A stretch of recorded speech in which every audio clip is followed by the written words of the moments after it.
Kabaklitas! With Tita Cora and Kapitana Sisa.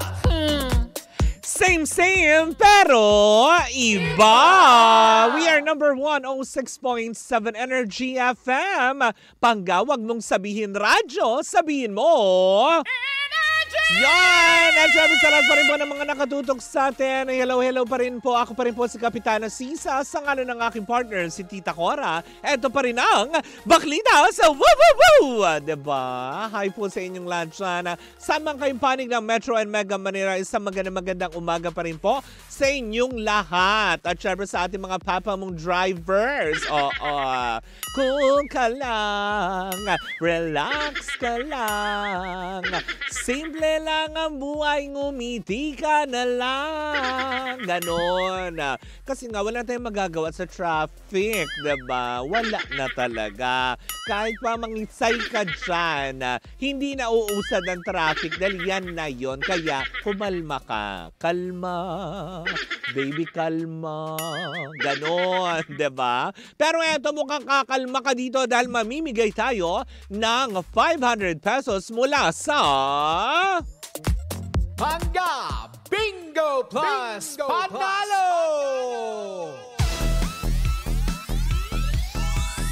Ang ating Pangga Bingo Plus Panalo ay hatid pa rin sa atin ang Bingo Plus. Bingo sa saya plus sa panalo. Siyempre ngayong araw na to pwede ka mag-uwi at magkakaroon ka ng tsansang manalo ng 500 pesos. Diba? On air and online. Wala kayong magagawin kung tututukan lamang tititigang mabuti. Gusto mo yung pagtitig. Tinitigan ko. Nilapitan ko. O, diba? Ang mga bolang pinaiikot ko.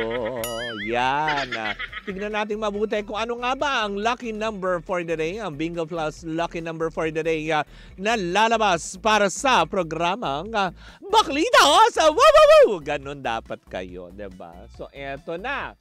Ang numerong lumabas para sa programang Baklitas ay 31. Wala kayong pwedeng gawin kung tandaan lang ang numerong 31 para sa programang Baklitas dahil mamayang gabi po yan kung sakali naman magbigay na ng hudyat si Kuya Chico sa kanyang programa kung saan at kailan kayo pa rin tumawag at magpapaikot siya ng roleta at pag natapata sa programang Baklitas kailangan nyo lang masambit ang numerong 31. Diba? Saya na nakakaloka. Diba? Na nakakaloka yan. Tandaan nyo yan. Dahil ang ating Pangga Bingo Plus Panalo ay hatid pa rin yan sa atin ang Bingo Plus. Bingo sa saya plus sa panalo. Baita Cora. Ay, si Bingbing pala yan. Sorry. Mali. Si Bingbing pala yan. Akala ko si Tita Cora. Akala ko nandito na siya kaagad. Char! Char yun. Pero syempre, inanyayahan ko na rin po kayo sa lahat po rin po ng mga nakatutok sa atin.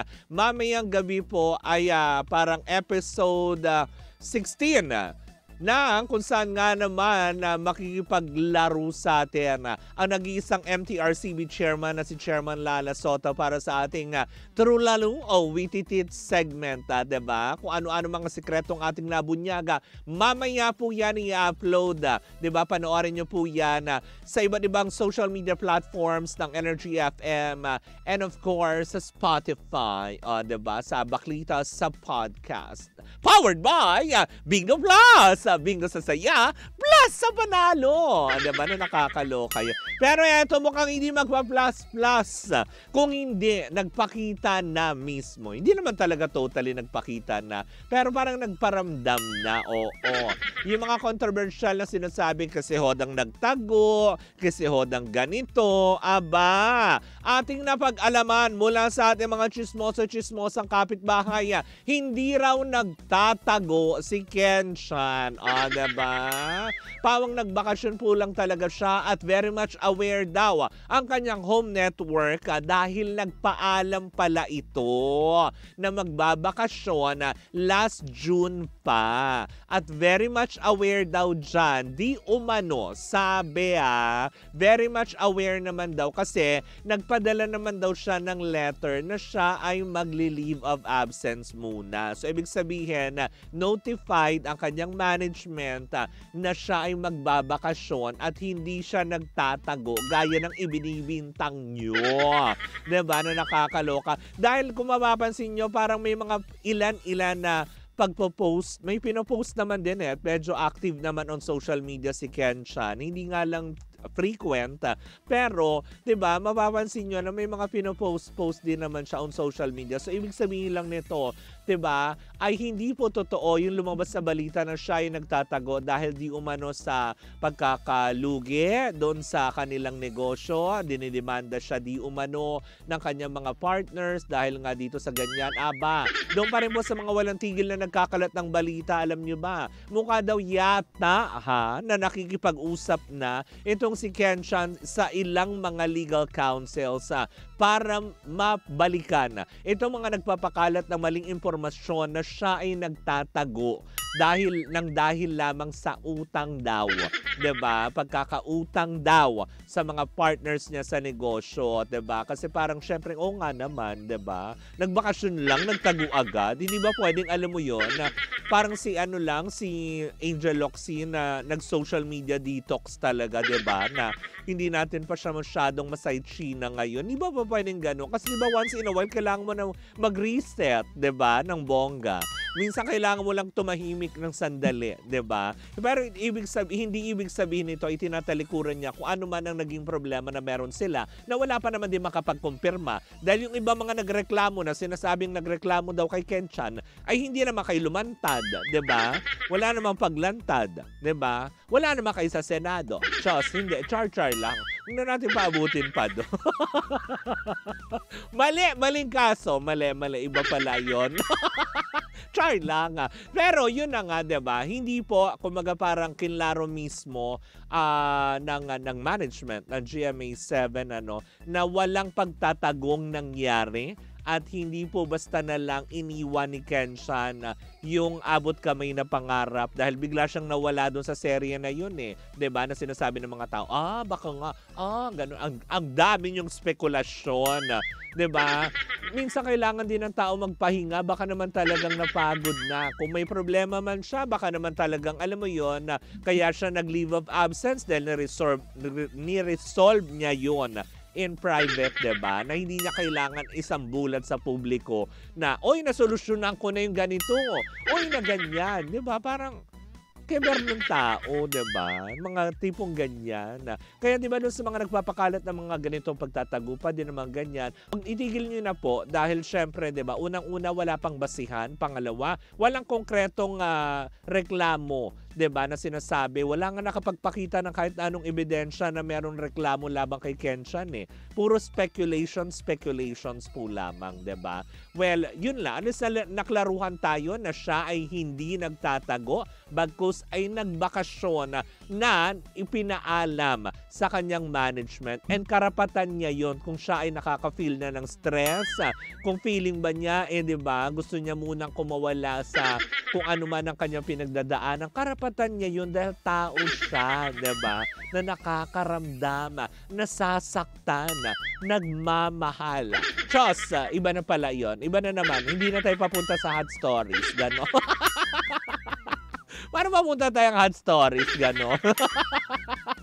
Hindi, pero alis, diba, magandang balita po ito na alis klaro para sa lahat na siya. Hindi alam kung siya ay, wala rin makapagsabi kung talaga nag-abroad nga siya. Pero isa lang ang sigurado tayo, malamang nandito pa rin siya sa Pilipinas, 'di ba? Maaaring nag-out of town lang, 'di ba? Para mag-detox from social media stress or sa kung ano mga. Kasi 'di ba ginagawa ng mga tao 'yan, yung nagbabakasyon pag nasa stress sila, 'di ba? Yung mga ganyan na, teka sandali, punta muna ako sa ganito, 'di ba?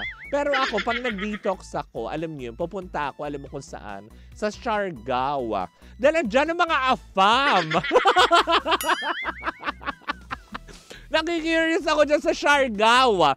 Dahil dyan daw ang mga afam, lalo na yung famous tulay sa Siargao, kung saan nakatambay, diba? Ang mga afam.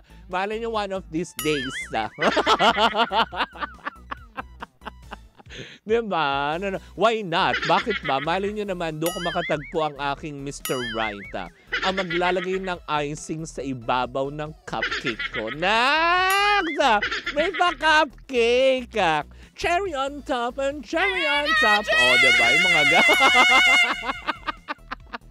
Ay, nako, grabe na ito. Well, anyways, mga panggayam po muna ang ating mga chikahan na over the week, o, diba? Para sa araw ng Biyernes, kung saan man kayo pupunta at nagpaplano man kayo kung ano mga bakasyon, okasyon man, diba? Mag-iingat po kayong lahat, diba? Ugaliin po natin lagi mag-ingat.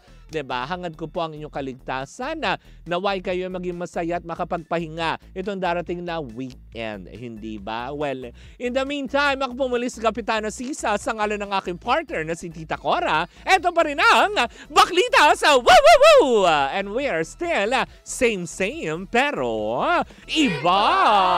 Tuloy-tuloy pa rin po ang ating tugtugan. Syempre dito po lamang yan sa number 106.7 Energy FM. Panggawag mong sabihin radyo, sabihin mo